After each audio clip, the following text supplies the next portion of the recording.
Japanese Prime Minister Sanae Takaichi braces for tough talks with Donald Trump in Washington over security in the Strait of Hormuz. Her trip meant to focus on economic ties, but could be overshadowed by the war in Iran.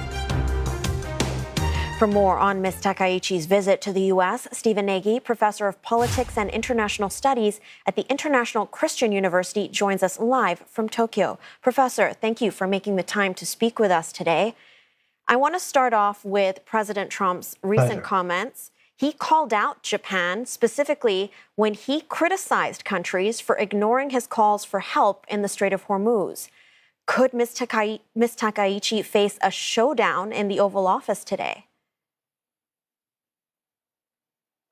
Well, I'm sure that the Japanese have prepared for all contingencies when it comes to President Trump. But what we think is that Mr. Trump will probably ask the Japanese to do something, and Prime Minister Takaichi is going to say that based on Japanese law, there's limits of what Japan can do in the Straits of Hormuz. I assume that they could possibly provide some demining vessels to try and deal with the challenges of mines within the Persian Gulf. I think there's a possibility for Japan to provide some refueling missions to the U.S. As long as it's not directly involved in conflict.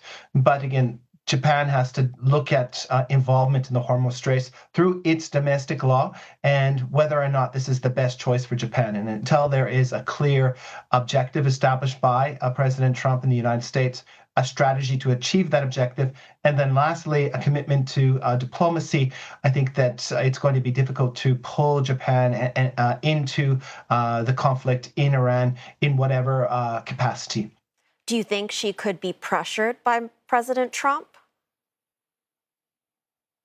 Well, obviously, he's going to do his best to push the Japanese to do something they don't want.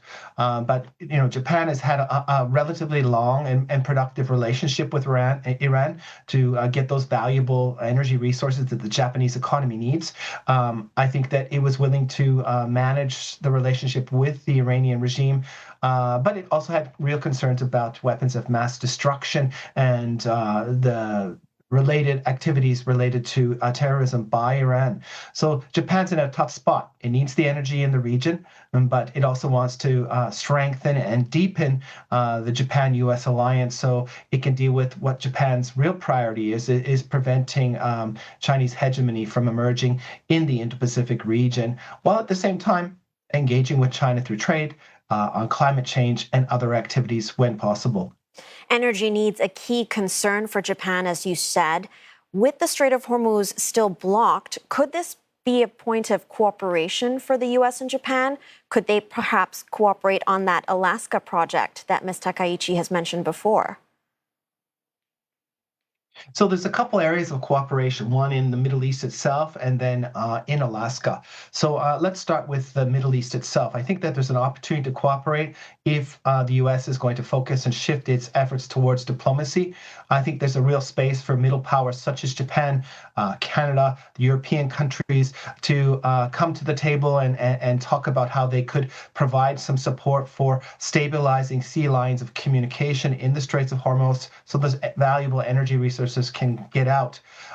They're going to want to focus on diplomacy to stabilize those sea lines and ensure that energy resources can get back to the global market. With regards to Alaska, Japan's already opened up many possible opportunities to cooperate in getting those energy resources out of Alaska and other parts of the United States.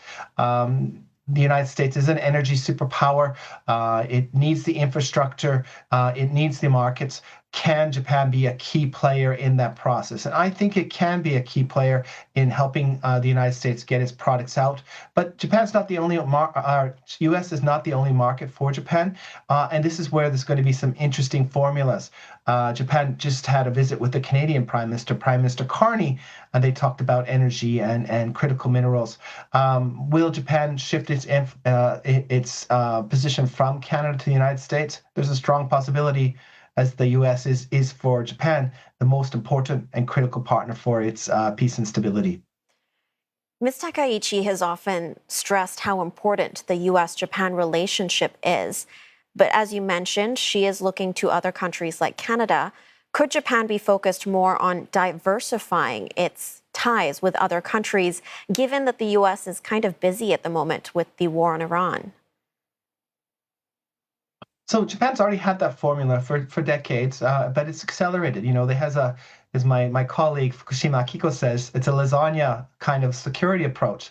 The base is the U.S.-Japan alliance, and that's not going to change. But it's also built some reciprocal access agreements with Australia, the UK, Philippines. It's involved with the quadrilateral security dialogue. But most importantly, Japan views the security through economic security. That's signing big trade agreements with all of ASEAN, East Asia, including China, such as the Regional Comprehensive Economic Partnership, but also participating in other regional economic trade partnerships, such as the Trans-Pacific Partnership. It also has an economic partnership with Europe. So it really has a layered approach.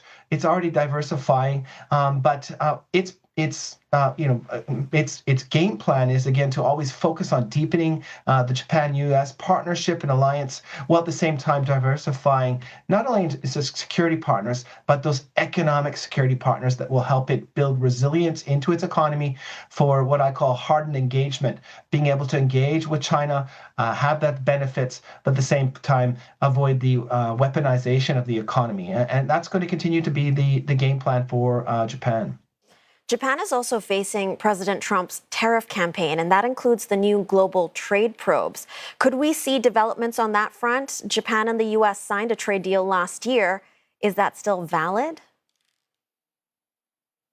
I do think it's still valid, but the Trump administration seems to have a pattern of escalating or asking more and more after a deal has been signed. It did that with the Chinese in his first term. It did that with the Japanese in the first term, pushing a mini trade agreement between the two.